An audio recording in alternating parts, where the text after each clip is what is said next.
আসসালামু আলাইকুম। কালকে একটা ভিডিও দেখলাম, ঢাকা 17 আসনের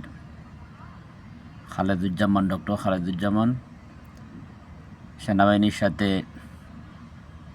খুব খারাপ আচরণ করেছেন। কয়েকদিন আগে শুনেছিলাম ওনার ডাক্তারি সার্টিফিকেট নাকি ভুয়া, উনি কোনো সনদ দেখাতে পারেননি।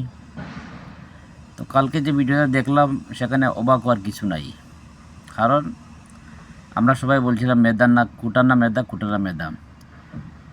সাধারণ ছাত্রদের ব্যবহার করে তারা সেটা ছাত্র শিবিরের পোলাপয়েন্টগো দিয়ে দিয়েছে চাকরি। তো সে বারবার বলতেছে স্যার স্যার স্যার, ও বলতেছে তোমরা কুত্তার মতো চেটে চেটে তারেক রহমানের রাস্তা পরিষ্কার করতেছো, তোমরা 5 আগস্টের পরে আমাদের পায়ে ধরেছো। আর ও শুধু সেনাবাহিনী শুধু বলতেছে জি স্যার জি স্যার জি স্যার। তো এখানে অবাক হওয়ার কিছু নেই, ওরা তারার মানুষ, তারাই মানুষের আইওয়াশ করতেছে, এখানে কোনো কিছু পাবার নেই। আর কত কি দেখতে হবে, अभी तो ये ट्रेलर फिल्म अभी बाकी है।